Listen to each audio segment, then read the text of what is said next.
Mayo Experience. Mayo Experience. Mayo Experience. Mayo Experience. Welcome to the Pat Mayo Experience, presented by Underdog. Pebble Beach, final bets, the one and done, the weather, an overview of the slate, and building DraftKings lineup. So hopefully, Tambo, you too can win $22,000 on a Wednesday like Pat Mayo did last week. It was amazing. Called your shot. There was so many things about that. I don't know if everyone saw it, but I commented right away. First off, the lineup used 45,200 after you called your shot on loading up your deposit and winning. So that was great. But not only did you win that, you picked that specific lineup somehow as your single entry and also won the $100 single entry. Talk about, solid play across the board, Pat. So congrats to you. I tried to replicate it in round 2. I got 7th. It was close. But congrats to you. Huge week and calling your shot. Love to see that. Hey, do you know why it ended up being the single entry that I did?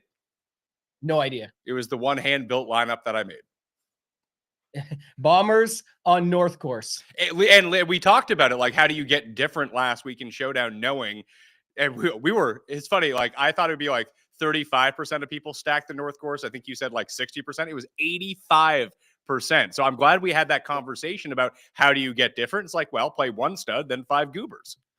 Yeah, I was under that. I said 43.6. I was trying to really peg it and not even close. A lot of people have caught on, but then with that being said, it's what you said. People, but the edge went out the window. Then that's this, I put the joke out there of that, but in reality, there's so many other ways that you can get different within it. You're still going to need things to go your way, but you did it by leaving the money on the table. That's certainly one of the ways you can go. And in glorious news, I only donated $1,000 of it back the next day when I got wiped out in Showdown with the same strategy.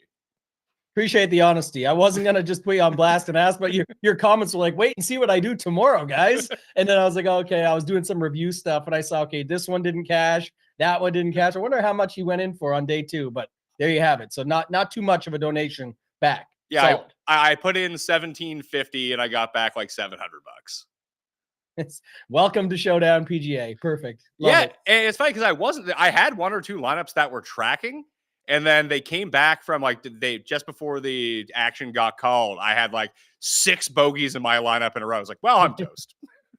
Yeah, that's the way it goes sometimes. But it's all, just a huge week overall. You're going to be good for the year now, Pat. I'm probably good for a few years. Like I won't play like the amount that I played these 2 days is probably the most I'll play on any slate all year. That includes majors. Like I said, I called my shot. This is what I wanted to do. I've now won 3 GPPs at this tournament the last 2 years. So something's working with this tournament and the secret sauce that I got going for it. And although my guy really fizzled down the stretch, Pot Geeter really came through for me on day 1. That was a sweat for the betting market until it wasn't. Man, it was up there for a little while. A lot of people got there on the other tickets, but I think that was pretty crazy until, like I said, again, until the final round when you got nothing out of them. But that was pretty solid beforehand. So what I would like everyone to do is smash the like to the episode. Obviously, sub to Mayo Media Network. We're in the race for 50,000 subs right now. We only need 1,000 more. So if you're not subbed, please do that. And you need to be subbed to get into the live chat. And maybe after we finish the show and go through our regular content, we'll take some questions from the chat probably in about 50 minutes from now. If you do have anything you ever want to ask Tambo, now would be the time to do that. Rate and review on the audio podcast as well. Additionally, one thing I did want to point out. So we talked through the strategy on the show. Then I went to fantasynational.com. It was easy for myself. Round 1, DraftKings Showdown, create the lineups that I want. I put the hard cap on the first set of lineups that I did at 4,800 with a minimum of 40,000. And then I left Ludwig in and took out the rest of the top guys that were playing the North, then ran it again with a max of 47,000 just to get those unique lineups. So that's how I did it. And then I was able to track it all along with the Fantasy National leaderboard as well. So you can go to fantasynational.com right now, fantasynational.com/Mayo. Get yourself 20% off because there's a lot of big tournaments coming up. I'm really excited for this week. And the one thing that I did notice was the weather on the weekend. Have you taken a look at that yet? I didn't dig in too hard to the weekend. Obviously got a no cut. I looked at the first 2 days with the course split and everything like that because we used to when we had the MP in the mix as well. Monterey Peninsula, no longer going with that, but used to have sort of a way you could find around it. We'll try and talk through it, but what did you see and what are you concerned with? It's cold. Like there's a freeze warning on right now in Pebble Beach. Yeah, we see it all the time. We go to these tournaments, guys. What do they call them in the States? Beanies. Pat. They'll maybe be rocking their beanies out there on the course. We've seen Ricky Fowler in the past with the mitts loaded up. So yeah, we'll have to see. But everyone's going to be playing the same conditions. You got to think through it as we go to the weekend, but no cut event. So everyone's going to be there. Yeah, so we're going to talk through the strategy of a no-cut event a little bit later on. If you're watching the show not live and you are watching it after the fact, I will have the time codes down in the description so you can jump to whatever point that you want. It's a high of 52 degrees on Thursday, and it's a high of 54 degrees on Friday. Relatively little wind both those days. Then we get to the weekend. Saturday is a high of 55. There's rain and gusts up to 25. And then Saturday, gusts up to 30 with a 57-degree high. So it's going to be a shit show of a weekend, I think. Yeah, it sometimes is at this tournament, as we know, and it's fun, but we'll have to wait and see how it actually plays out. The tricky part is kind of like that stuff. You can, angle in on it when you get to showdown and whatnot on the weekend. We've had pretty good showdown contests, and you're on the heater right now. You can run it up if you want to. I am not playing showdown again the rest of the season. What about I'm trying to think of another course that you could play it at, but we'll have some options come up, Pat. But just in general, I think it's gonna play more into that. It's really hard to sit down now and say, okay, I think this is going to be what it is, and then I think they'll be in the optimal conditions on the week. We obviously can't do anything like that really realistically, so kind of just got to break it down from a normal perspective and then just strap in and enjoy on the weekend and see how it goes. Doesn't mean I don't have bets, because I got bets for you. You ready for this? I play it. Not only do I have bets for Pebble Beach, I got bets for the Bahrain Championship as well. We're gonna make it to us. We're gonna make it Bahrain too, and don't think that I didn't parlay all of these winners. I got extra money in my account. I hit the Super Bowl winner already, which is fantastic news. I'm just waiting for the money to come into my account. So I was like, you know what? I can bet a little bit more and make some stupid bets. And remember that stupid 40-1 top 40 parlay I gave out last week? I did see this. Yeah, go ahead. Yeah, so I said play it as the 4-legger at 400 and whatever to 1, and then play it the 3 ways as well because it was so juiced up. And Tim Viding ended up missing the cut, and then the other 3 guys finished top 40, including Wacky Valimaki, who came 15th, and he was plus 700 in order to come inside the top 400. So it paid 110 to 1. It was only $11 into 1,200 or something like that, but still, I'll take it. Only sounds like a guy that won 22,000 in showdown. No, over here, only $1,000. That's huge. Yeah, no, it is huge. It's given me this coffer to keep firing away. So the bets for the week, I got 3 main ones. I want to see if you have anyone to add between these guys and 100 to 1, because I took 4 long shot bombs because we've seen in the past. I wrote this up in the newsletter. Sub to the newsletter for free. Obviously, I'm posting it on X as well underneath the articles, that it's either one of the favorites or a super long shot wins this. Now, it's different now that there's not a 3-course rotation. It's a signature event. It's a limited field. So maybe that's out the window at this point, that you're never going to see a Von Taylor 400 to 1 win again. But I got Justin Thomas at 17 to 1. I used a 30% boost on Patrick Cantlay to get him to 23 to 1. And I bet Jason Day at 35 to 1. That's the bet that I felt the best about this week. You can get it as high as 40 right now. I made that bet earlier in the week, and here we are. I missed out on the best number, but I still like Jason Day a lot. After that, I went with Siwoo at 100. Nico at 190 and also played the top 8 on that. Mark Hubbard, 170, played the top 8 on that. And then I had Justin Lauer, 200 to 1 with a top 5 attached to him as well. Is there anyone from that in between that you like? My issue is, it's not that I don't like anyone from 40 to 100 to 1. It's that I like 5 guys from between 40 to 100 to 1. And I don't know what to do because I can't bet them all. So I might just bet none of them. Yeah, we're going to talk about it, but my issue is I think someone at the top of the board wins this week. So I think a lot of what we're going to talk about, and we'll see what you mean. You broke it down just there from the betting market and how it's been and whatnot, but realistically, that's another thing, right? And going back and looking at this is a signature event, smaller field to get through all this other stuff versus a lot of the course history and stuff that people are going back through just weren't these types of fields necessarily. So, I'm pretty interested in the top. I don't have anybody for you throughout the middle. I do think when we get to one and done, there's going to be some interesting conversation about guys that will win that, again, maybe you don't like their betting number, but you could apply it that way instead. And a lot of these guys just might be better off used in DraftKings if you do have a lean towards them. I keep looking, you can get Hovland as high as 70 to 1 right now. It's a big number for Victor Hovland. It really is. I was talking about that yesterday from DraftKings, and just any way you look at him here, it's just that, people ought to assume that he's done now. And, he's got to work through his stuff and his swing coaches and all these different things. So he's kind of just thrown to the wayside. It's pretty crazy to see him parked there around Bobby Mack and Denny McCarthy and some of these guys, but I guess it's just part of it, right? They've actually, like Bobby Mack's winning tournaments. So, that's what it comes down to here. Sepp, Corey Connors are at, small, worse, better odds or worse odds, however you want to put it, for versus Hovland. So, I don't know. I like your betting card. Who was the very first one you had before Jason Day? Yeah. Oh my God. Oh, too much coffee this early in the morning. JT and Cantlay were the two that I went with at the top.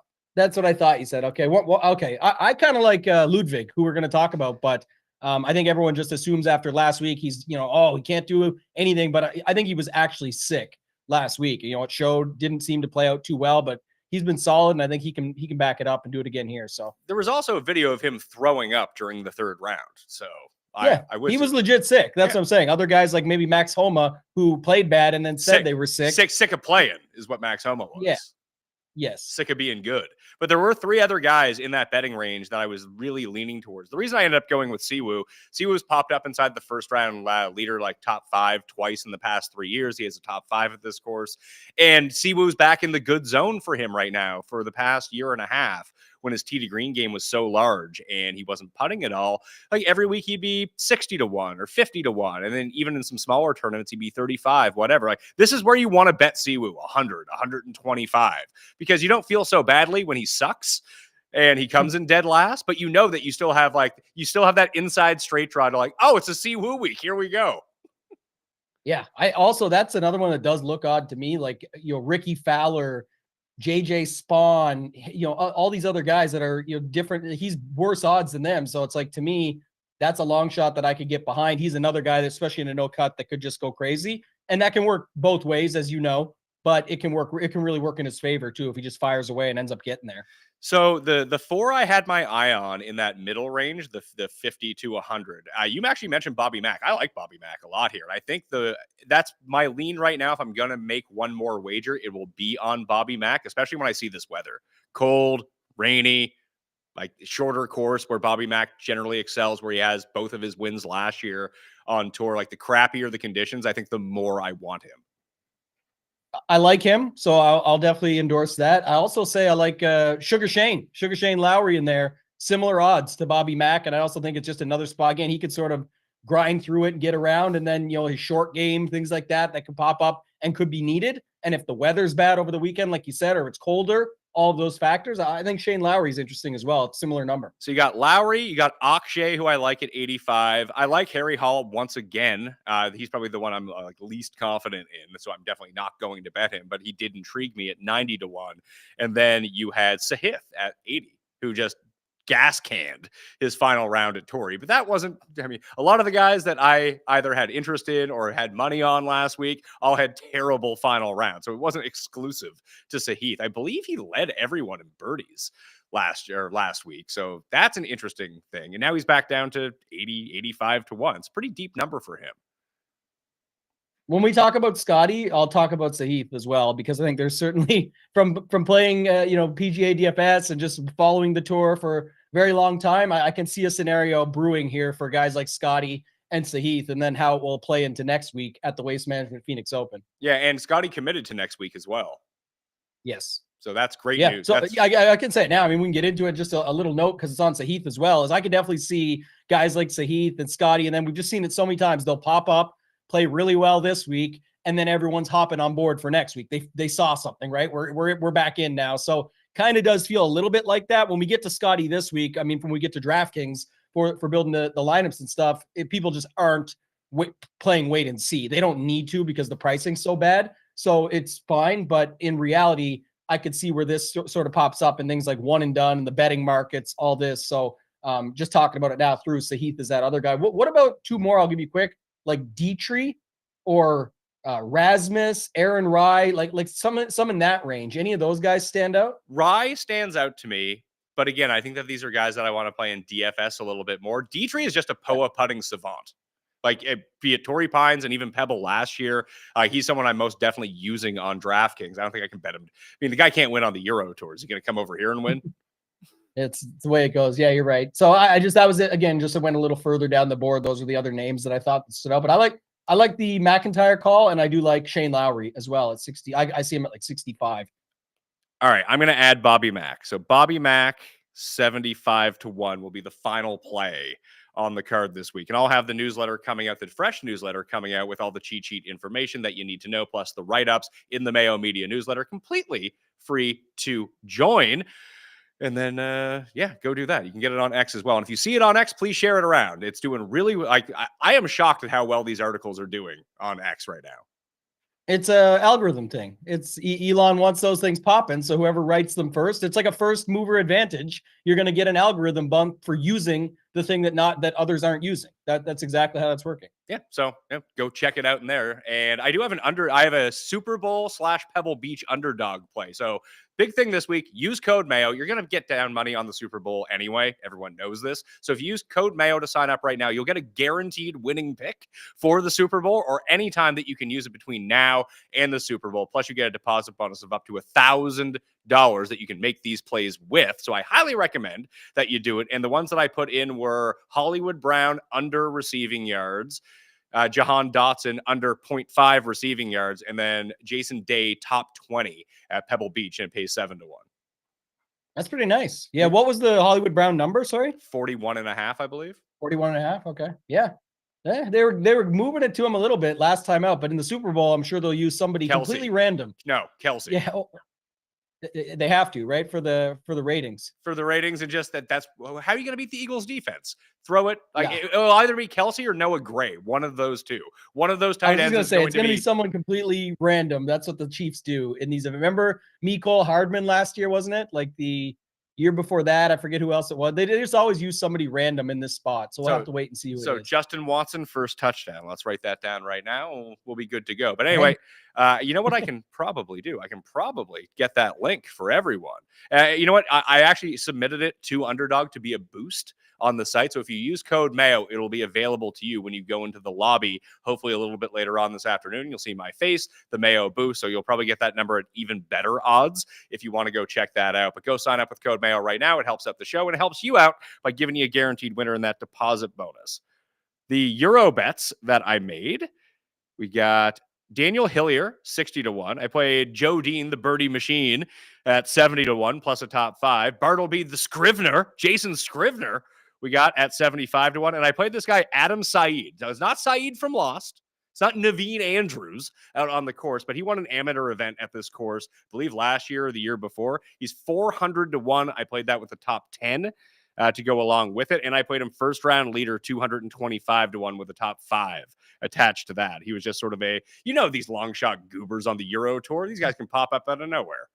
You guys have had some good luck with these. Yeah. So keep it rolling. That's all I could say about that, because it's always, 400-1, 1,000-1. There's some crazy ones that have come out of the woodworks, but I got nothing over there. That's for sure. So, and I played all of these bets together. So, when we get a Saeed, Nico Echeverria double this week and I win like $33 million, it's going to be fantastic.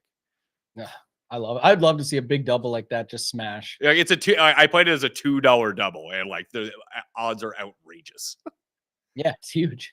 But if it ever hits, that's the content king forever. Like that one will last quite a while. By the way, shout out to Feinberg. He, the content king yesterday for sure. Yeah, he's just shaking him around doing his walk and talks. If you don't follow him, I'm sure you do, but go check out this latest post. It was incredible. One and done for the week. I was feeling good with Ludwig. I had Willie Z. I had to get off that train once he WD'd 35 minutes before lock. I did put out, I don't normally blow up people's emails with the newsletter. I tried to make them as sparse as possible just so people don't get annoyed by them and they actually have quality information. But where I didn't have my Twitter account when that happened last week, I got it back like 2 hours after lock. I was unhacked from that sense, Tambo. I did send out a newsletter post that just said like, Will Zalatoris WD, get him out of your lineups. And I felt like people appreciated that. They did. Yeah, I know in the Ship It Discord, there was a lot of people that said they work early in the morning and they said they wouldn't have known if it wasn't for that email. So I will definitely back that up and say people appreciated it for sure. There you go. So if there's any more reason to join a free newsletter, maybe you'll get in, even if it's once a year that you get actionable information, it's free. So you might as well go do it. Mayo Media on Substack if you're looking for it as well. I'm thinking about using Scotty in the one and done. Okay, go ahead. I don't want to bet him this week because we're not getting a discount on his odds at all. we're betting him as if he is Scotty Scheffler, which he very much may be. Like, but there's also a possibility like he's either rusty. We don't know what he's like with his hand injury. He's probably fine. And I think that even on DraftKings, he's probably the best play on the slate because he's not going to be 35% owned like Patrick Cantlay is going to be. You can get some discounted ownership Scotty Scheffler in a no-cut event. That is something that I'm willing to go in on. But in the one and done, how many people do you think are going to use him in this one and done? And remember, this is an elevated event. This is where you use your big guys. If you can get a Scheffler win this week in the one and done for $5 million, and then he doesn't win the Players and he doesn't win Bay Hill and like reel off all these elevated event wins like he did last year, this is where you get all your leverage in the one and done. It would be, yeah. I think that's the thing. I don't think many people are going to use them, so that's the way to do it is the one and done. I definitely think on DraftKings, tons of people are going to use him because he's free, and so are the people that go with him. But I will say, I could definitely see where Scotty comes through, and if you don't want to waste it, this is just my thought process, is he comes through, he's his normal self. Everyone says, sigh of relief. Now I feel good about playing him. By the way, he crushes at Waste Management. Everyone hops on next week. He's one of the highest owned. He doesn't win again. No one's going to use Scotty next week, man. It's not an elevated. Why would you burn Scotty at a non-elevated event? I just think I don't think people follow it as much as you think for that, even though it matters more. Like the amount of money you need to win. It's quadruple it's the money. Our bubble. It's quadruple. It's within our bubble. Yeah, but our bubble is the one and done, man. Yeah, we'll see. We'll see the ownership next week. Yeah, I disagree. But you didn't think that we were both way off on it, but think about the bubble effect last week in Showdown for DraftKings.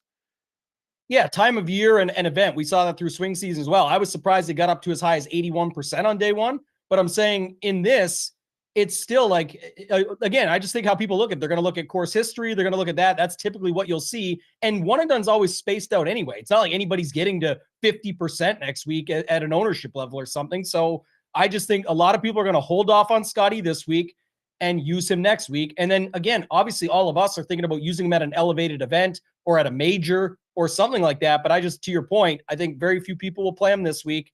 And I could see where he just doesn't come through. It's somebody else around it. And then next week, he's back. And maybe they still wait on him because of that. But people definitely feel more comfortable waiting on Scotty than using him now. I would tend to agree. That's why I do have the inclination to use him right now. And listen, I have 3 teams in the one and done. So it's a little bit different than me strategy-wise. If I had a single bullet, would I let it ride on that? I might. But to be honest with you, I still might do that. Yeah, but I do like it from a multi-entry perspective better as well, where you're using one, but it's in a good spot for what you said. Like this is where you can get the leverage, and it is an elevated event. He's only got to beat 79 guys, and to be honest, part of starting the Scotty conversation is he's probably back. Like you have buddies that that are scratch golfers. We're talking about the best golfer in the world, but just think about buddies that fly in for a trip to Phoenix, pick up some rentals and go out and play just as good. And this is a hand injury. I get it, but it's not about just the injury or being able to pick up clubs and rust as much as the best player in the world. I don't know if you saw the tweet or the post about him shooting 6 under at Cyprus or whatever it was.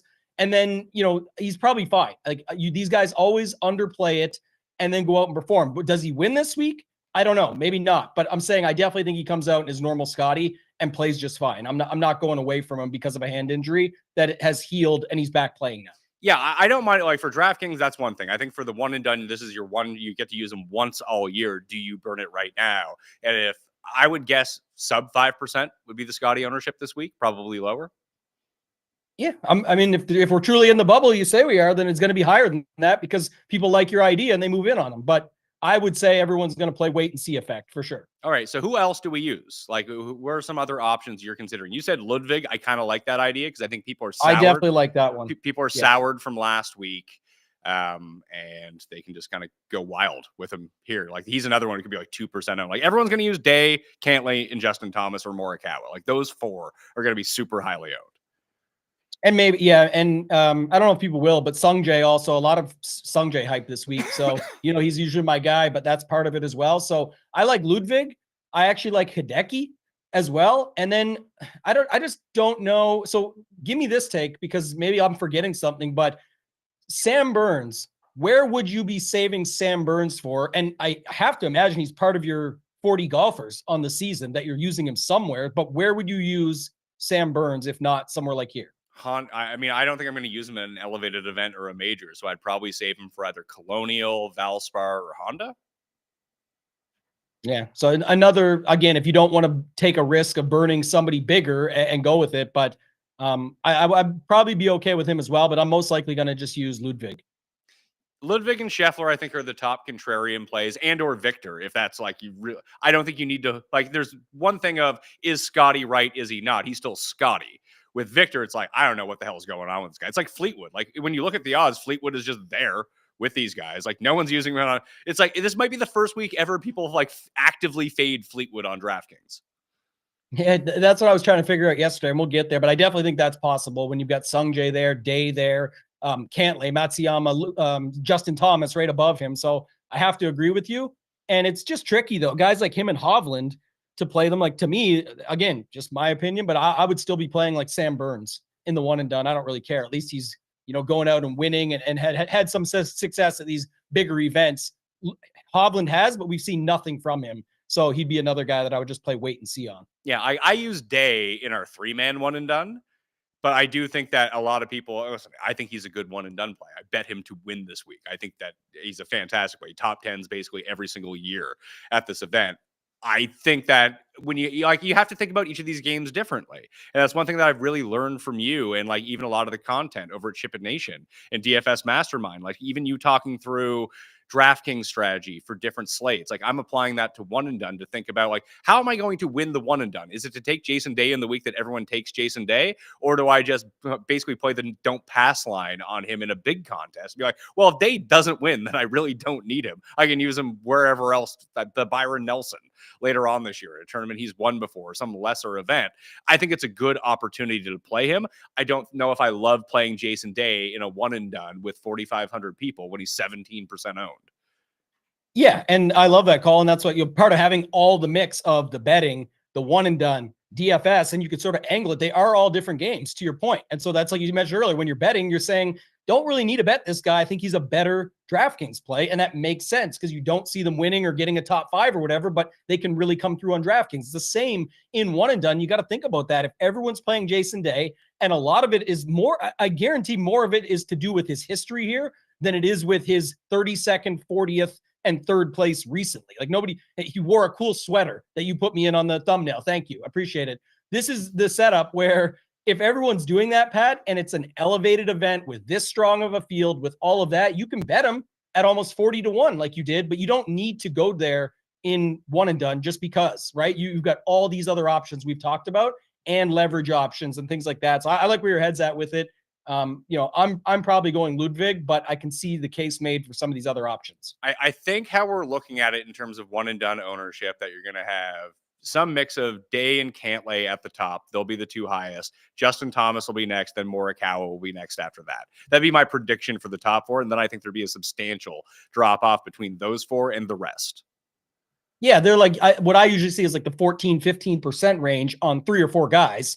And sometimes maybe 5 because there's some 12s in there and stuff, or one player gets really moved up, but you don't often see like people all the way in on a guy too often. So I think this week you could see a bigger number on Day for sure. Cantlay, good call. And then, like you said, after that, we'll start to see a couple others and then drop off from there. Okay. Before we get to the DraftKings picks, I did want to ask you, you probably have not watched Cuss Corner from yesterday, but Cuss you're a businessman. You're not quite Daniel Plainview, who's an oil man, but you're a businessman. You think through things logically. So he had this idea for a mocktail only bar, which is just the world's worst idea, especially for how he wants to implement it. It would just make no money and be out of business within like 7 days because he'd have no money left.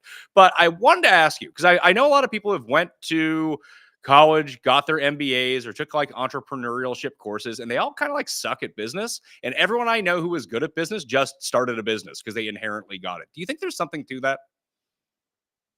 About people just starting a business and getting it? No, like just people either have business sense or they don't. It's like a trait that you have inside of you. I do think that. I think a lot of it has to do with just pure execution. That's always my take on it, is that whoever executes the best is able to do it. It's often not anything crazy special, this, that, and the other. They typically will work hard or grind or whatever you have to say. That's all part of business in the beginning and putting the time in. But I definitely think the execution factor versus going to school to get something is almost to say you have something. But again, you still have to go do something with it. And actually, in some cases, I've seen this with friends personally, where they got business degrees, and it's not a shot at them. It's just the truth. is it was almost like that was the intention. Their execution was on getting the degree, but you have to actually go and use it. And in some cases, they were doing that to delay the inevitable of actually just starting something, going all in and getting after it, and then looking to provide value and market well. Yeah, it was like it's the big difference between like the people that I know that went and got these MBAs and became successful ended up becoming like financial analysts. They didn't become business owners. I feel like the sense of a business owner is that they're able to look at things very logically, like Cust is unable to do. Like with the because when we started prodding Cust on how does this actually make money, there was no answers to that. And people who go and start the business in the first place, like, hey, I have an idea, I have this skill that I can do, or at least a service that I can provide. They start thinking through like, how much is that going to cost? How much can I sell it for? Just that's the very like basic concept of it is, try to make money, how businesses sustain themselves and actually operate. And I feel like that's a logical step that a lot of people just don't take. He wants to start an NA bar, like a non-alcoholic bar that people can go to that don't want to be around alcohol. Yes. Which, and obviously it serves the specialty mocktails and all of this and this, that, and the other, correct? Yes, but he also wants them to be like $2, and he doesn't want there to be servers. He would only want them to be bartenders that you can't tip, but he pays them like $40 an hour. Yeah, literally will never work, ever. No. It's like hard enough in an actual bar, even if they want to market well to implement towards the NA crowd, but then you say, oh, but some don't even want to be around other people in alcohol. I get that.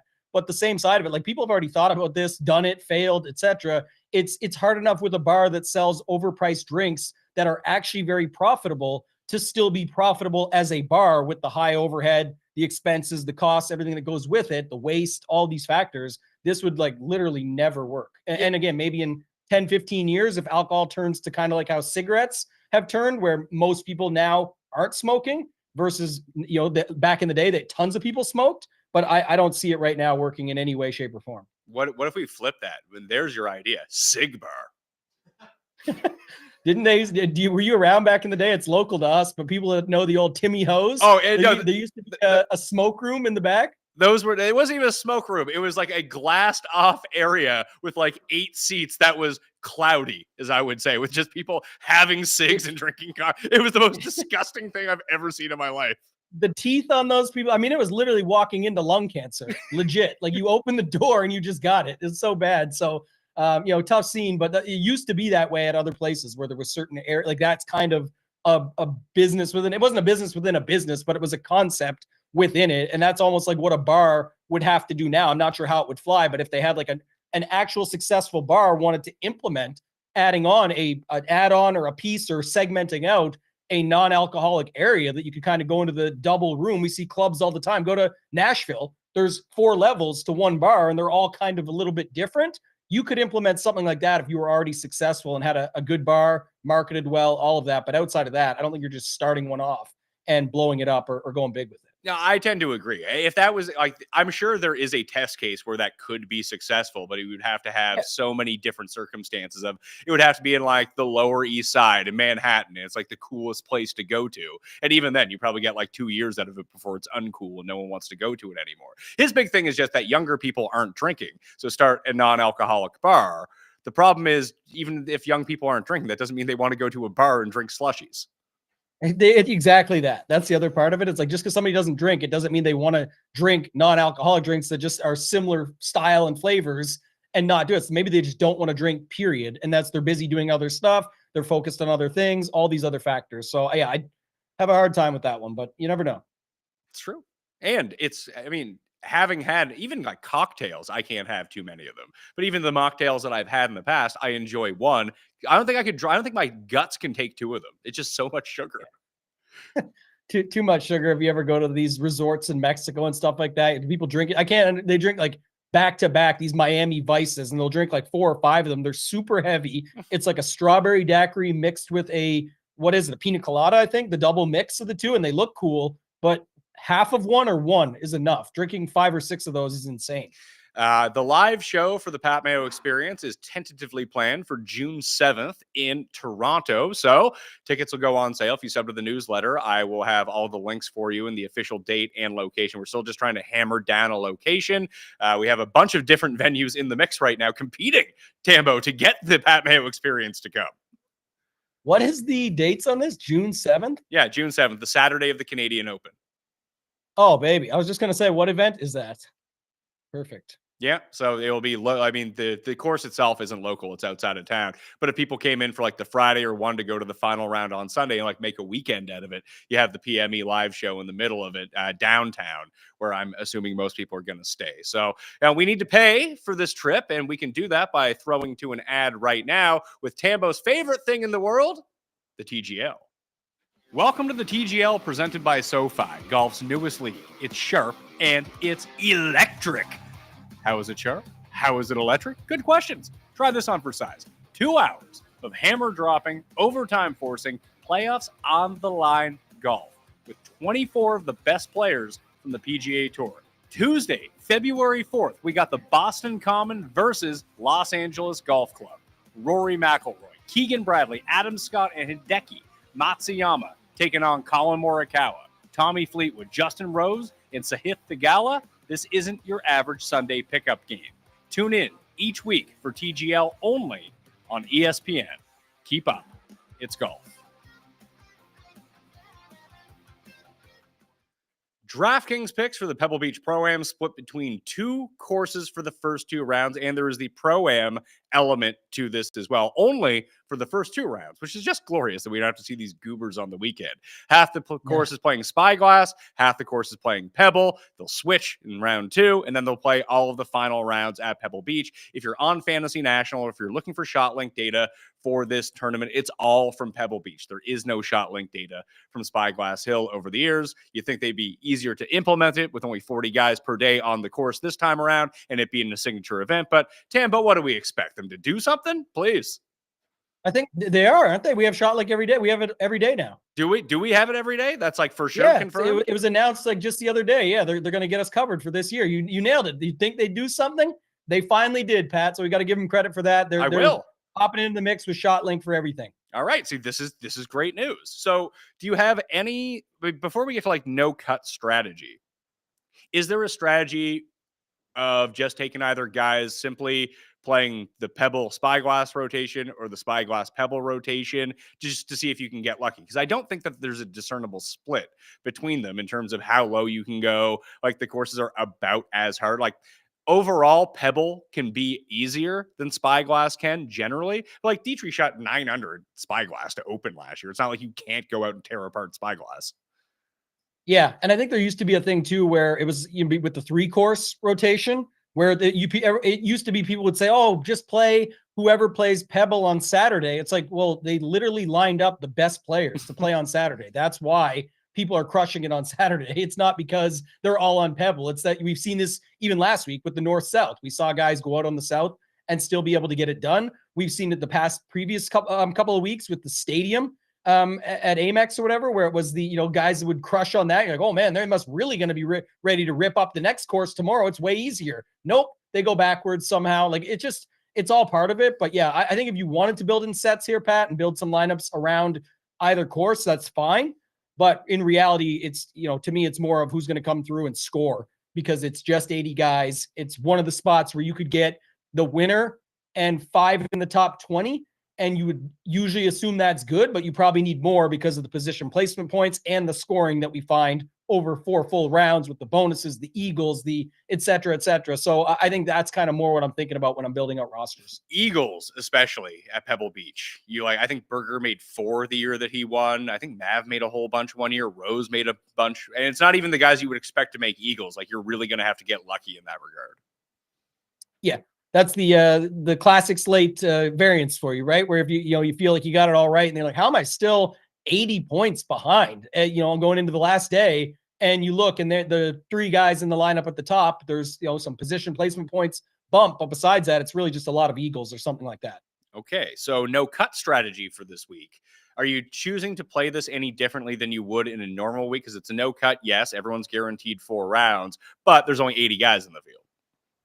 Yeah, I think it's kind of a little bit of the showdown spin that we could put on it, because when you're like in last week, for example, totally different because of a certain course and a style and all that. I get it. But part of the strategy in the process was in golf, when everybody's getting 18 holes in showdown, what we're talking about for 2 seconds, is the setup of they can all go out and like Hideki was 60% owned because he was one of only 4 golfers in round 2 on the North Course.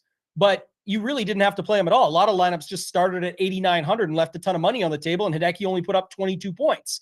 In a no cut, everyone's getting all of the holes. There is talent involved, but there's not really, in some cases when we get to the ranges, there's guys in the 8Ks that have been playing better than guys in the 9Ks. There's guys in the 6Ks that have been playing better than guys in the 7Ks. So it's all how you put it together, but you most certainly can leave money on the table. But a lot of it's going to be typically with an event like this, people do spend all their salary. That's going to tell you what type of roster constructions are out there. And then as we usually do on this show, we can find different builds and different styles to be able to get different that way, and then not really have to avoid too many other things or pull too many other levers to get different in our lineups. Reminder to everyone, code Mayo at Underdog right now get you a guaranteed winning pick for the Super Bowl. I just put the PGA Plus Super Bowl entry that I talked about a little bit earlier into the live chat. If you're watching this on replay and you're listening to this right now, open up the live chat. You can find the link in there at this moment. I'll have it embedded in the newsletter as well. You get a deposit bonus of up to $1,000. Code Mayo at Underdog. Looking at my Fantasy National power rankings right now, I did a very limited sample of past 12 rounds. Sungjae, Hideki are both going to rate out well. They're 1 and 2 because they've been great so far this season. Then it's Morikawa, Scheffler, Harry Hall, Thomas, Henley, Pendrith, Gary Woodland. And here's a name that I wanted to start with. This is not where I thought I would be starting. Lee Hodges is inside the top 10. He's only $6,200.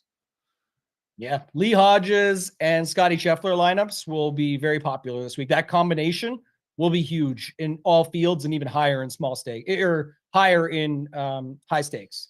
The combo of those two together. I would rather play Nico and Scheffler. Yeah, Nico's 6,500. So Lee Hodges is 62. Mm-hmm. Even though you have like Patrick Rogers, Doug Gim, some guys around him, I just don't think people are going to get different there. They're going to just be fine with going with Lee Hodges. So that's going to be a pretty popular combination to start things off. All right, so I've thrown Scheffler into the first lineup to start out from there to see if that's how we want to build. Or would you like to go about it in the sense that, no, we got to switch it back off that. Jared, switch back to me. Oh, there we go. Now I'm back. Now the thumbnail's up. We got to switch over to the screen share of the DraftKings board here when we take a look at the bottom. They wanted to see me rocking that $448 sweater again, Pat. That's all. I don't understand how this stuff can be so expensive. Like, I get it's golf, but like it looks like, and that one is actually pretty cool. I like it, but like, come on, man. Like, who's paying for this? Like, if we win Jason Day, lots of people. Like, if we win Jason Day bets this week, like as a gag, I might buy one, but that's about it. Not wearing that on the golf course. Well, I mean, anytime you can get the sales on the gags, but also from the real customers, I mean, that's a good marketing plan. If you ask me, they're crushing it. Now, maybe that's something for Jeff and Cuss to wear on the course. Like, I got to get the guns out on the course. Like, I got to be wearing short sleeves. Like, impose fear, strike fear into the hearts of my opponents that I might break the clubs over their heads. Maybe not, but I would actually lean harder to the side of he's already bought it. Is Feinberg is buying that shirt. For sure. That's probably true. So he's wearing it in June. If we think, do you want to start with a Scheffler lineup, or do you want to start with what do you think that the most like common lineup is going to be? The most common lineup, and we could start it with Scheffler and Hodges, and then see what you think fills it out from the chalk. Because I don't think that it is Scheffler and Hodges is the most common build. I think that people will go like Morikawa, Cantlay as your first two. So you made a comment earlier that I may think is very wrong, and I want to hear your opinion first, but what do you actually think Scheffler's ownership is going to be this week when Sky posts the ownership out on for the main lottery tournament? What do you think Scheffler's ownership comes in at? 22%. Yeah, so it's over 30. So you think it's over 30?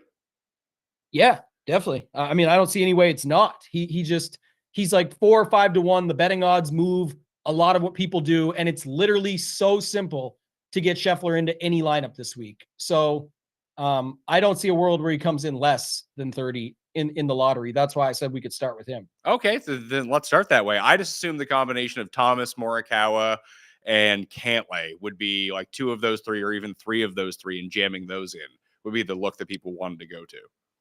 I think like Thomas and Sungjae and one of Cantlay or Decky is going to be pretty popular, but also Morikawa. So when people do move off Scheffler, the automatic setup is to go to the sort of build that could track him down from a win equity perspective, where if it's not going to be Scheffler that just runs away with it, like the odds say, and again, there is some wait and see approach, but I just don't think with the ownership, the way the pricing is set up in such a small field, no cut, automatic 4 rounds. People look at the stars and scrubs. I don't think people will avoid it, but when they do, they will feel much better, to your point, of getting like 3 of those guys in to say, if I'm not on Scheffler, I need 3 guys to make up for it, right? Yes. And I'm going to be playing Scotty, but I thought Scotty would come in at some sort of an ownership discount, which made me very intrigued for him. But if that's not the case, maybe I'll just roll with the guys that I like anyway. Yeah, so we could do that. What are the guys you like anyway? What's the build you would think that would be like a popular build, but also the ones that you sort of, see fitting if people weren't going Scotty? JT can't lay day. Okay. And then you're 73 left. Then you fit in Nico to save some of that cash.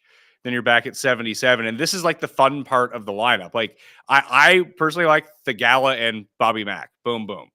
Fill it out that way. And I think this will be less of I don't think this is going to be a super common type of build. Because I do think that 77 range, like 83 to 75, is just going to be pretty overlooked.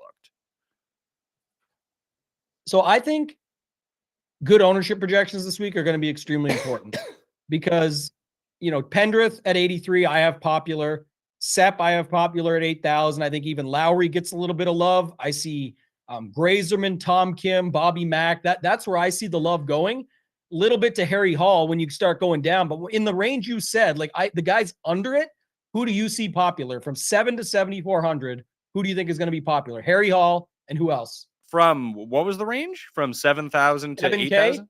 From 7 to 74. You were saying 75 to 83 wouldn't be as popular. What do you have popular in the bottom of 7K range? Hoagie is the most bet on guy this week amongst the internet crowd. And obviously he's won here before, had a good finish last year. People like playing Tom Hoagie. I think it's definitely Tom Hoagie. Okay. I see Hall being more popular than him at the exact same price. I see a little bit of Spawn love from recent, and I actually see some love for your boy, which I like your bet. And I think he's a good DFS play too. Siwoo, even if he gets a little bit of ownership here, which we'll wait and see. But just like you said, from a perspective of he can kind of go nuts. I've heard a little bit of love for Denny because people know that he can get hot with the putter. So someone told me that Denny was going to win this week because he putts really well on POA. News fucking flash. He putts really well everywhere and doesn't win. That is a good call, but good DFS play at 7K, right? Yeah, I mean, maybe.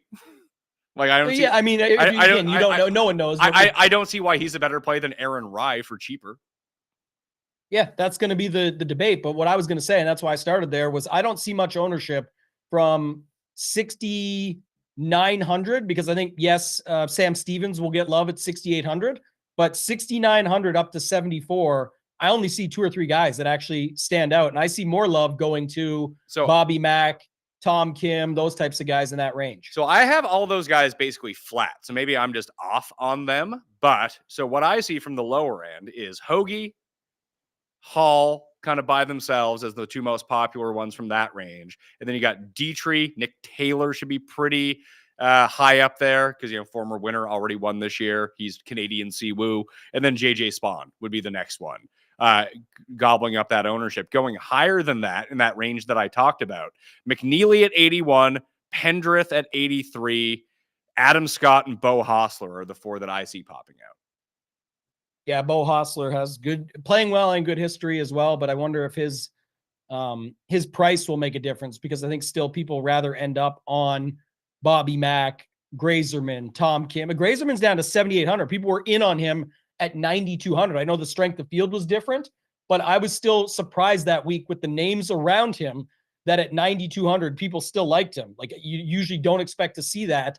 I have to think people are still going to be in when he's 7,800 regardless of field strength here. I just don't see how Lowry, Grazerman, Tom Kim, Thigala, Bobby Mack can all break. I mean, what are they going to be? Max 12%? Maybe one of them gets to 15. That means the rest of them are 7 in an 80-man field. Yeah, I think you have to adjust your ownership expectations this week too, because there's only 80 guys. Guys are inherently going to be more owned. And then you still have the Spieth factor that's in there as well.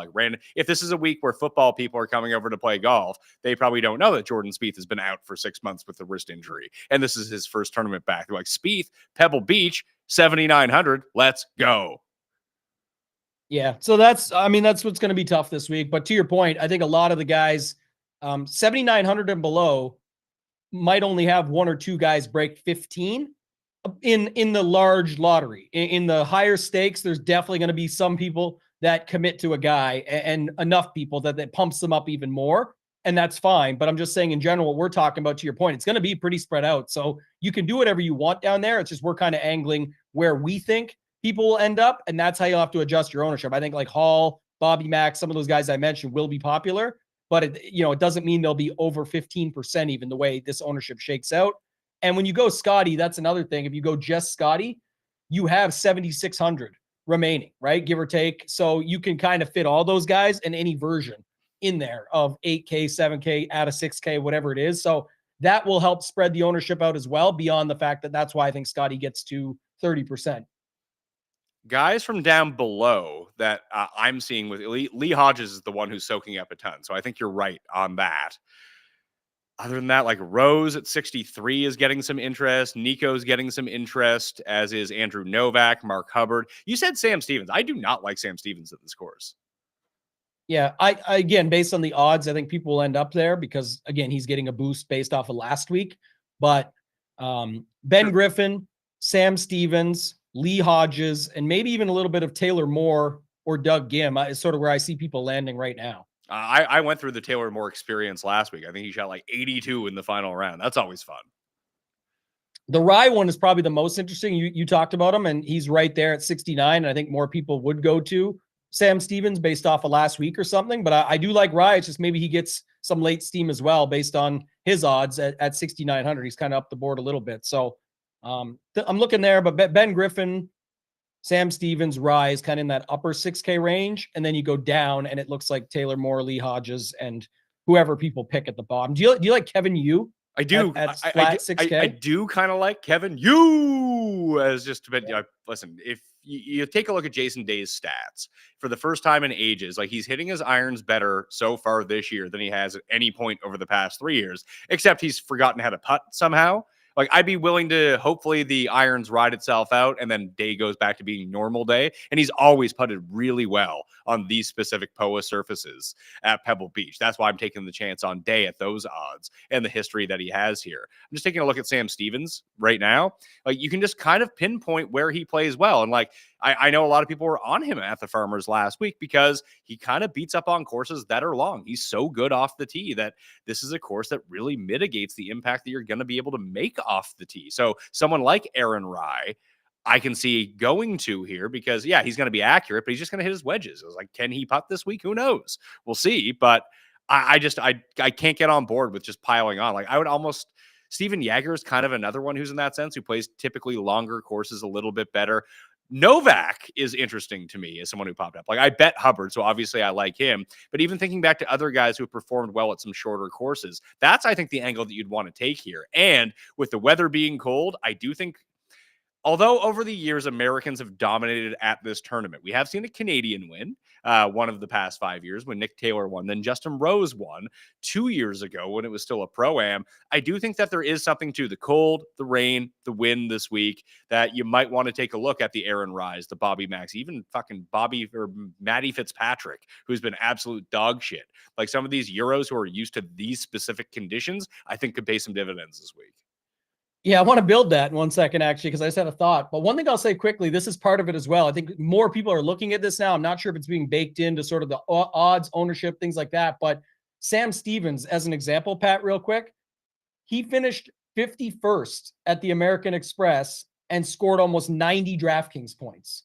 He finished 22nd, 23rd, 37th at these other events and scored 89, and 102 DraftKings points. So at 6,800 and a no-cut event, almost regardless of style of course or whatnot, if you think there's going to be any type of scoring out there, he's the type of guy that can put a couple rounds that still matter in the scoring when you're like, wait, he finished 37th. How did he end up on this lineup? Oh, he had 2 eagles and this, that, and the other. So little things like that, I think, make it where people still land on these guys regardless. One of the reasons that I ended up on the long shots that I did, I do think that there's a pretty similar crossover between here and Port Royal, the Bermuda tournament. They're both easy. They're both coastal. They're both super short. Obviously, Pebble Beach doesn't have Bermuda greens like they do in Bermuda, but some of the names that did well this year in Bermuda during the swing season, that was one that Campos won by 3 in the final round. But Novak, Hubbard, Lauer, Ben Griffin, and Patrick Rogers were all inside the top 10 of that tournament. I think that's a decent look for a similar style of how off the tee works, how the approach game works, and how the short game works. Obviously, the rough has grown out a little bit more greenside at Pebble Beach, but it is a bit less because this is still a pro-am. Yeah, I liked some of those names mentioned. I was stuck on still thinking about your mention before, especially with the weather over the weekend. And you got me just thinking about some of those guys like the Fleetwoods. Fleetwood Mac, by the way, we can play Fleetwood Mac. Bobby Mac with Fleetwood. And then you got Shane Lowry, Aaron Rye, Matty Fitz. Who are some of the other guys you would put in that sort of camp or category to grind their way around this course over the weekend, being that it's a no cut and not many people want these guys as a whole. I mean, Bobby Mac, sure. Shane Lowry a little bit, but nobody really wants Fleetwood, Rye, or Fitzpatrick to what I'm seeing. Who else fits in that camp? Horschel. Billy Horschel is 6,600. Does that allow you to move off? Oh, wow. Okay, here we go. I got one for you then, Pat. This All is right, the one. hit me with a lineup. 67? We're still $200 short. I can find the money for you. You tell me what the lineup is. I ended up getting to Scotty in it, but it basically has Fleetwood, Lowry, McIntyre, and then Horschel. I was trying to get Horschel and Rye to round it out. I mean, I know how to do this pretty easily if you really want to know. Oh, is it Bez? Do you think Bez could do it? So you have Fleetwood, Lowry, Bobby Mac, Horschel, and Rye. And it doesn't work with Scotty Scheffler. We'll just take Scotty Scheffler down to Rory. All right. Let me see. What's that give us here now? You got it leaves 1,000 on the table. You can upgrade somewhere with another player that you may like a little bit better. But Rory, like when we talked about all the guys at the top who were being owned, Rory is basically like unowned. What about would you rather Rasmus or Harris English? What do you have as an ownership projection on Harris English right now? Not much. Like he won, so 1%? There's no way he can ever do it again. Very low. Yeah. It might be just worth going to him because of that. Yeah, I think so too. And if you think about it, especially if that happens over the weekend or anything like that, where it comes into play, I could definitely see it as well. But like that's the type of build. So I just moved Billy up, and that to me doesn't look like a bad lineup at all. Rory, Fleetwood, McIntyre, Lowry, English, Rye, like that's a grinder type lineup. No ownership in this thing outside of one or two guys that maybe get some late steam. But realistically, I don't see many people landing on this at all. And it's kind of incorporates a solid build for a no-cut event like this. And if you keep Rory in, you can take Rye out and upgrade to Spieth or Henley, who are two other guys. I mean, what do you make of Spieth? Are you using Spieth? Doesn't look like it from early look. Like I'd much rather play the guys above or below, but the typical rule on Spieth is play him when nobody's playing him. It's just when you haven't seen anything from him, what does that mean or what does that make you want to do? That's what makes it tricky. Yeah, like you can give the grace to Scheffler in this because he's the best player in the world. That when he shows up, he's going to win. That even if we get healthy Jordan Spieth, is he even going to be any good? That's why it's hard to figure out. But so what would it be if you went? So just use Henley instead. They're the same price. You go Rory, Fleetwood, Lowry, Horschel, Bobby Mac, Russell Henley. You just move up Rye to Henley. And you still went with Horschel, right? Yeah. Basically the Open Championship lineup in bad conditions. So I'll put Spieth in it just in case, because that's the setup. Right? Spieth could definitely just scramble his way around this place or around the green game, whatever. Maybe that's all he could really work on for a little bit. Who knows? Like he's, Spieth, $7,900, but I like the Henley call. Henley with Horschel in there, Fleetwood Mac, and then the Mac. That was the other thing. So this lineup kind of is some buddies. You get Rory with Lowry together. You get the double H, the Horschel Henley, and then you get Fleetwood Mac to round it out. So I like that. But did you see the groups, by the way? Huh. There's two groups. Well, the funny one is actually Will Zalatoris is playing the Pro-Am with Jay Monahan. So maybe he's getting some late withdrawal shit after last week. We'll see if he gets an earful there or not. But there's some President's Cup groups going out for the first couple days. I think it's like there's two Monahans in the field. Is the other guy like his son or something like that? Oh, probably his brother. His dad's playing in the event. Oh, Sung Jae is out with Corey Connors. Okay. And Pendrith is out with Siwoo Kim. Interesting that they didn't like switch those around, put Pendrith with Connors and Siwoo with Im. Nope, no comment. No, I don't know. I just thought it was funny. I look at some of that stuff just for like pairings in a pro-am, having some laughs, maybe playing through it. I could definitely see something like that where those guys show up together and just feed off each other a little bit, but hard to actually say. So, so I built. Where do you want to go next? So I have Scheffler. I don't want to use Lee Hodges if that's going to be too common. Plus, I like Hodges enough. I like Justin Lauer better.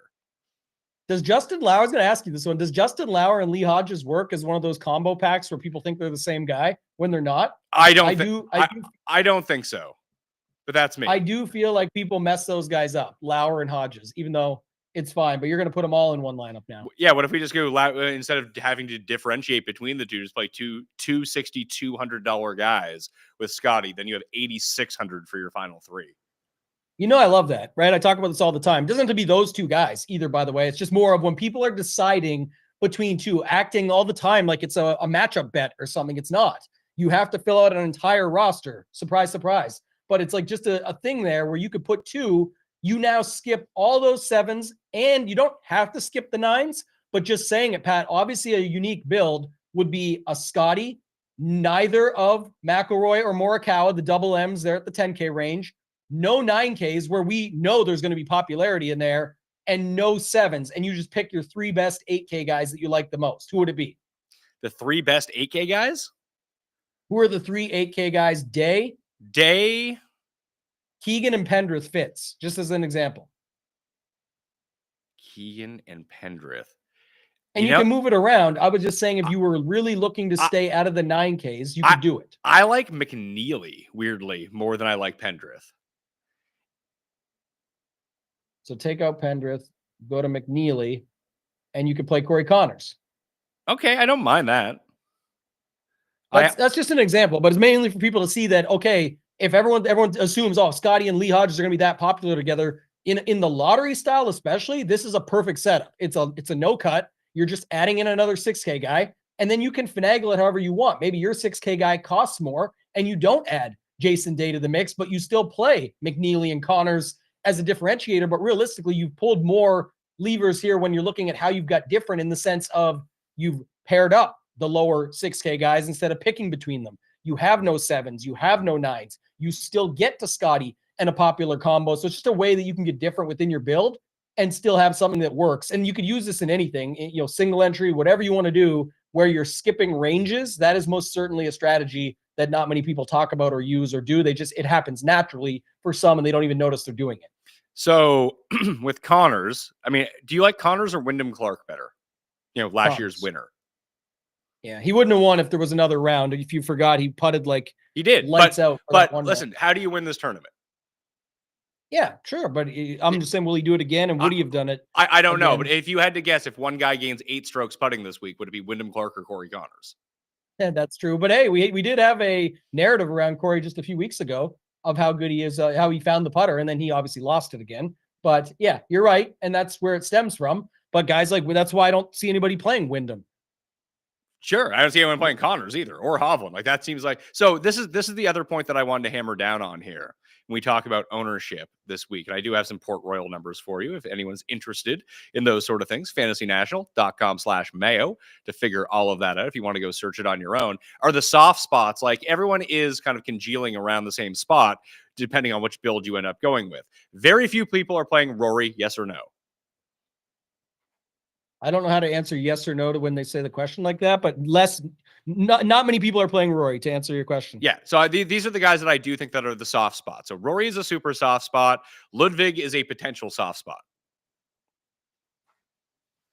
Agreed. Versus Morikawa above him, Thomas, Hideki, and Cantley directly below him. Like all 4 of those guys are going to be pretty highly. And then Sung Jae Day even after that. Yeah. And then you have the next level of Sung Jae Day. So you have Burns as sort of on the same level as Ludwig. He is wildly overpriced, but he's still going to be like, I don't know, he's going to be more owned than Tommy is at 9,100. Yeah, I would agree there. I was trying to look at just the differences, but I think Burns is definitely going to be more owned than Fleetwood, but it could be close. It might be like, but both of them lower 10% to 8% or something. You never know. Yeah, but both of them way lower than the pack, right? For sure. The two of them combined, like versus Cantlay, Matsuyama Thomas, Im and Day, they're squeezed for sure. And then you go to the Sung Jae Day. Then you have Victor, Connors, and Wyndham Clark, and Zalatoris, and Finau in the 8s. And you can even throw Lowry into that if you want to, that I just don't see anyone using them. Yeah. It may end up that more people play Sepp than Lowry. Yeah, but I think that's going to be the case. I don't think anyone's playing Lowry. The more interesting thing is just the guys that people aren't playing this week. Like usually people like Hovland, especially if he was at 8,800. Usually people play Fleetwood. Nope. Finau always gets love. He's below the average price this week. Nope. People are playing Sepp Straka, Pendrith, Keegan Bradley, whoever else is there. So definitely some soft spots that you can hit on, but then you can also apply it to your roster construction. Like if you started Ludwig, Burns, Fleetwood, you end up in the lower 7s. And you are in a range that nobody's in as well, or maybe a few guys get played down there, but then you can do like a Siwoo, Nick Taylor, something else if you wanted, and you can get away with that. Siwoo, Nick Taylor. So Siwoo, you could go Siwoo, Akshay, and Dietrich if you wanted to. Poston's also like another one. I mean, everyone in this field is good, so you can potentially make a case for them. But even in that same range, that like this potential range that we're talking about, English basically unowned, Ben An basically unowned, Rasmus Højgaard basically unowned, Max Homa basically unowned. There's another 4 just all next to each other in the pricing that no one is going to. Yeah. And so it's really going to come down to, like, again, Scotty, for example, is when you hit Scotty and have 7,600 left, how can you tie in those guys if you think it's a Scotty week? If you don't think it's a Scotty week, you can almost do whatever you want, because we've already, confirmed that the 7,900 and down range is being like everyone's getting usage based on a new no cut, based on Scotty up top, based on stars and scrubs. Like you can literally build with whoever you want and still be okay. So it's kind of really a decision on Scotty and then your overall roster construction on how much chalk or not that you want to put into it. But it looks like the way to do it is, like you said, through roster construction this week and finding those spots and then picking and choosing from there, right? Yeah, I absolutely believe that. So I need to figure out the best way to work in. So like, I don't want to build a lineup of all of the, like, if I want to build the low owned lineup guy, I'd go Ludwig, Fleetwood, Hovland, and then hit that area of Rasmus, Davis Thompson, Ben An, and Harris English, or Ben An or Harris English. Like that's no one is using any of these guys to sort of line up. Like that is a cumulative ownership of what, like 50%, if that. Yes, that's right. Even if somehow Ludwig got a little bit of steam, there's nothing else there. So I don't think that you need to play a lineup like this, but I just wanted to point out those names in particular. How do I go about best utilizing those guys as leverage this week, I guess is my question to you. That's why I said it's going to definitely start with Scotty, because that's what we know. And if most Scotty lineups are going to include one of the 9K guys, which I suspect they will, and then whether or not they go to a guy like Hodges or they get to just stay in the 7Ks, that's fine. But that's like, if you go Scotty and just some of the guys you like, Pat, like who are some of the guys you mentioned now that you said in that 8K range that you liked more than others? Hovland was one. Well, I was thinking, what if you go Scotty, Hovland and make him the second guy in? And then you go Hubbard and Nico at 67 and 65. So you're not going to the very bottom of the 6s. And then you have 8,000 left to play with, which could be, let's see if this can get me what I want it to get me here. You go Bobby Mack. I don't know if it gets me back. Let's say I use Day, and then I have Day and Hovland in it together. It brings me back down to 7. Yeah. That might be too cheap. That might be too expensive. So I'll take Day. Get your Davis Thompson option in there. I mean, that projects well. I don't like Davis Thompson is the problem. Yeah. So if you move off, I guess that's the thing is if you move off Day, because you're kind of using, if people did go Scotty and 8K, it's probably Scotty Day, right? So you're already making a pivot there. Obviously, you're allowed to play them both like we just talked about. But if you move it around a little bit, then you can do something different where it's like Pendrith and Bobby Mack or something along those lines. I went with, it's funny because earlier I had said I like McNeely more than Pendrith. So I went with Bobby Mack and McNeely and just left 300 on the table. And that's fine too. That's exactly, that's it. Where most people would use that money to be able to move Hovland to one of what we talked about earlier, like Jason Day or Sung Jae Im, for example, would be used there, or somebody else would be. And then you can make moves in that lineup. You could still say, okay, I'll move Hubbard to Aaron Rai. And now you've got Aaron Rye in the mix, and then you could make the decision on Victor versus Day. Like you could still fit Day over Hovland into a lineup that you just built with Scotty, Day, McNeely, Bobby Mack, Rye, and Nico. Like you're still different enough. Obviously, you could use Hovland still, but I'm just saying that's the type of builds where you're looking at it and saying, what's different about this? How about you're in the 6Ks, but not on the low 6Ks like Hodges, and you're in the 7s, but only on one guy. Most Scotty lineups will have 2 or more, and you're not on any 9K guys, which so many different roster constructions include at least one 9K guy, including Scotty lineups that will start Scotty and then pick your guy in the 9K range. Lauer, Nico, Horschel. Then we have 10K remaining per player.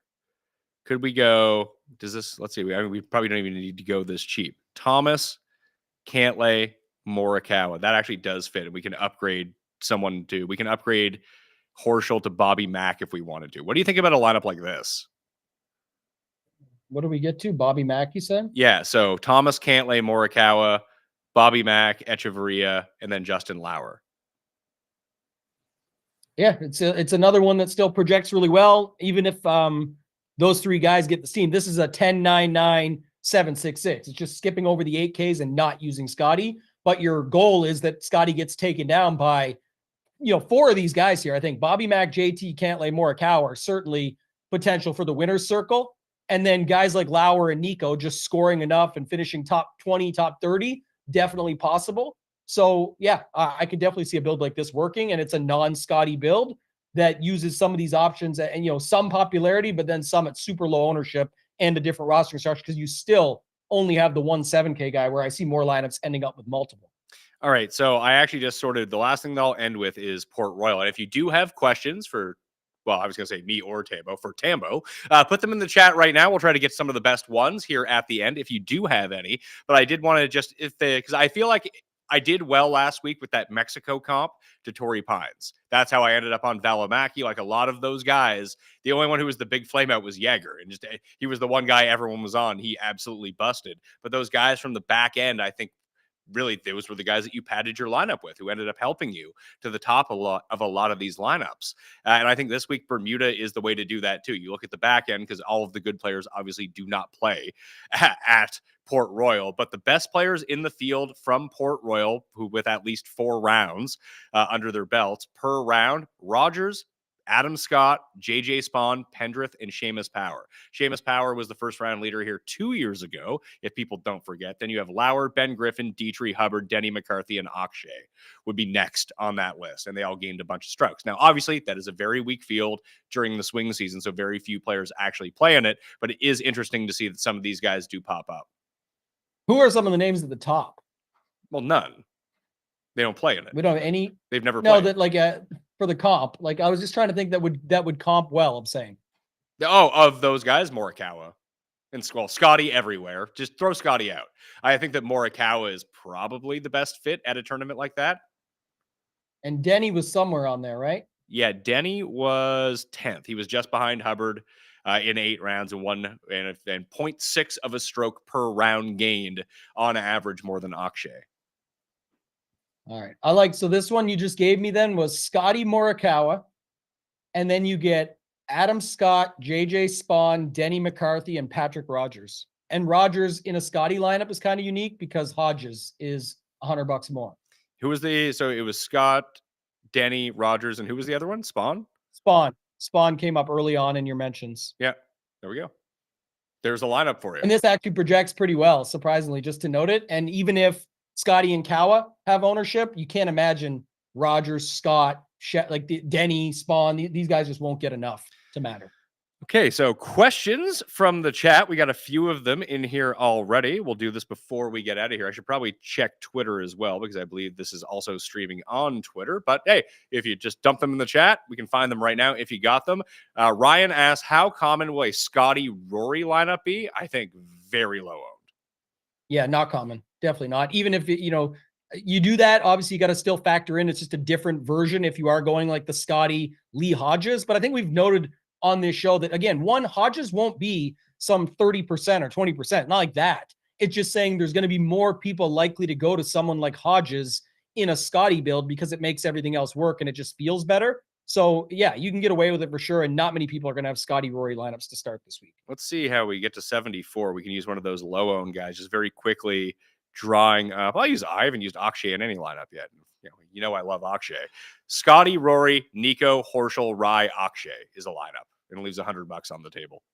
Scotty, Rory. Let me see. I just want to see the projection since we're doing Scotty, Rory, Nico, Billy, Rye, Akshay.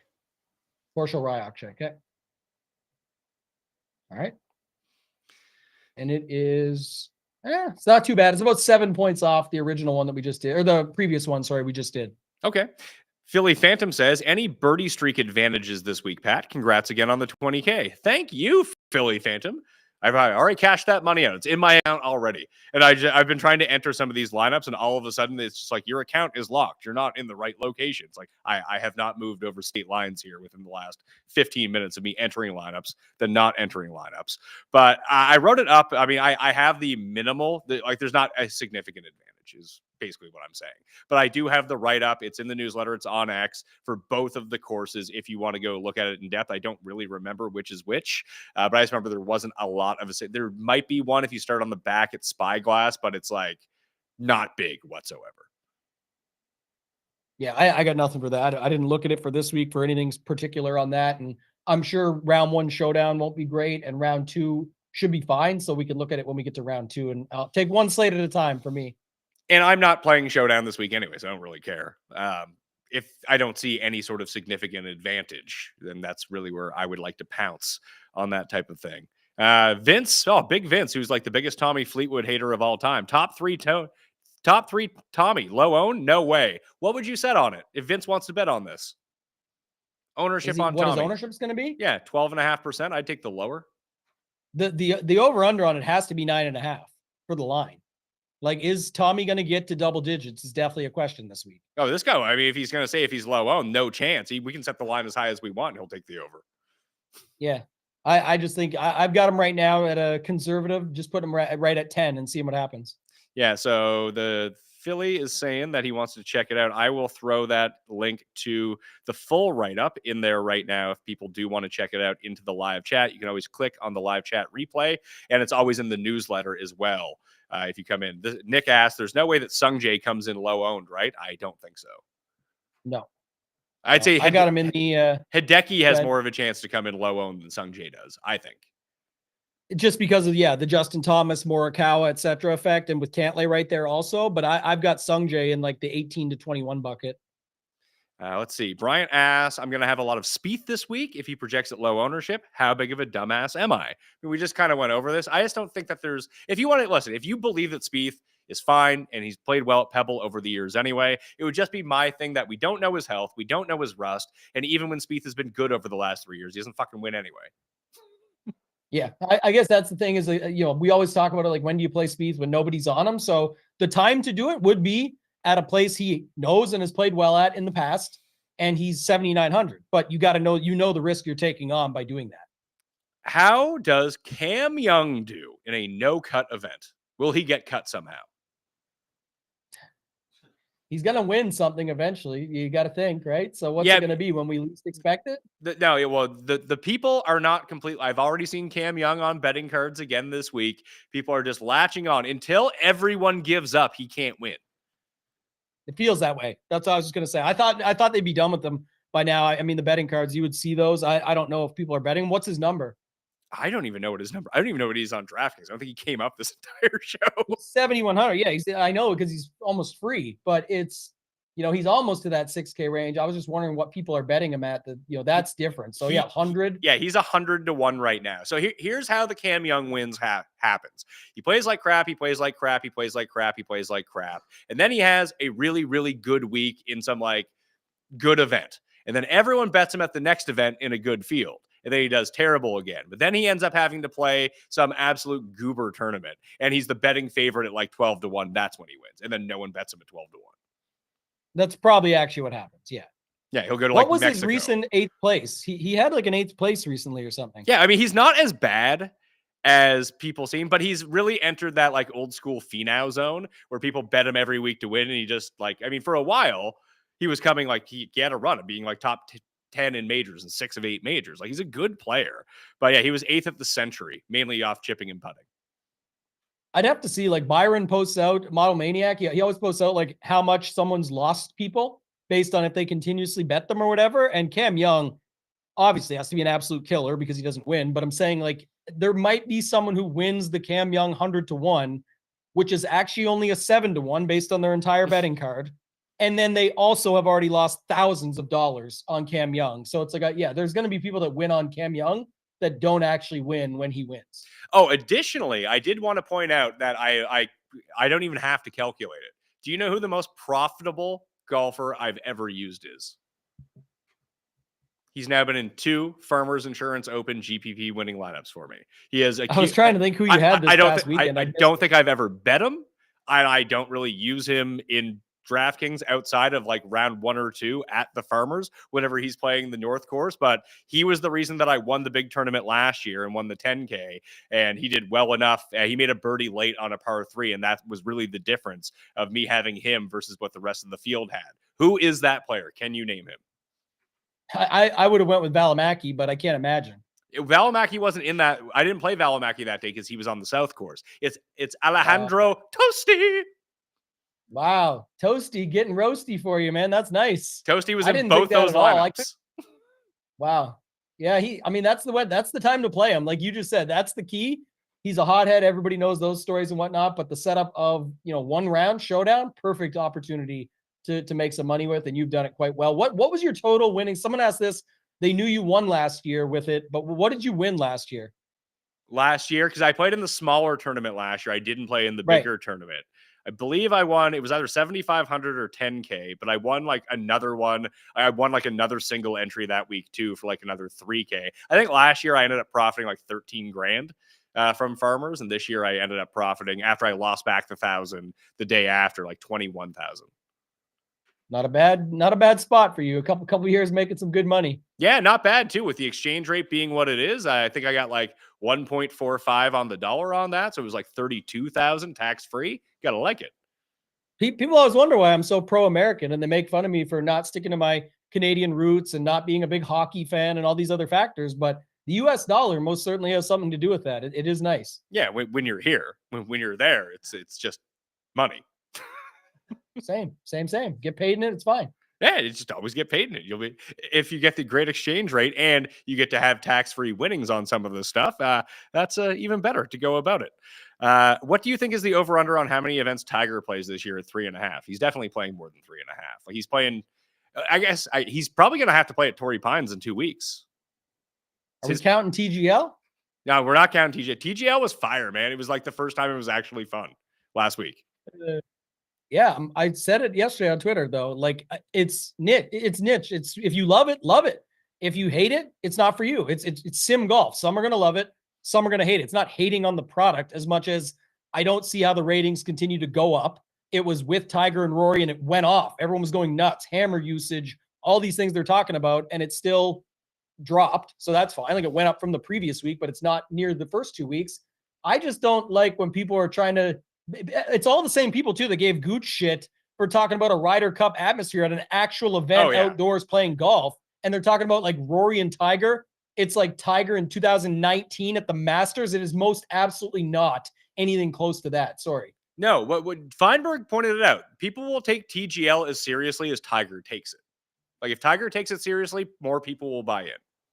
He just has to keep showing up. Yeah. That's going to be the key. And I said this too, is the more Tiger shows up and Rory, the two that own it, like if those two keep showing up, it will continue to be popular. It works the same in a lot of different, you talked business earlier. If, when early businesses start and the owner is always around and meeting and greeting with everyone, the business typically does really well versus, down the road when where is so-and-so now? It's like, oh, they just made the money and ran off. So it's going to be a product of how often those guys show up, but I imagine it's still going to go down from here on out. And that was with a close event and everything else going with it, OT, all the other stuff. Well, beyond dfsmastermind.com, maybe we should do a new business right now. I just got an alert that the Bank of Canada has cut its key interest rate by 1/4 point down to 3%. We're going to be able to borrow money for super cheap here sometime soon, and we've got a good exchange. We got to put the money somewhere.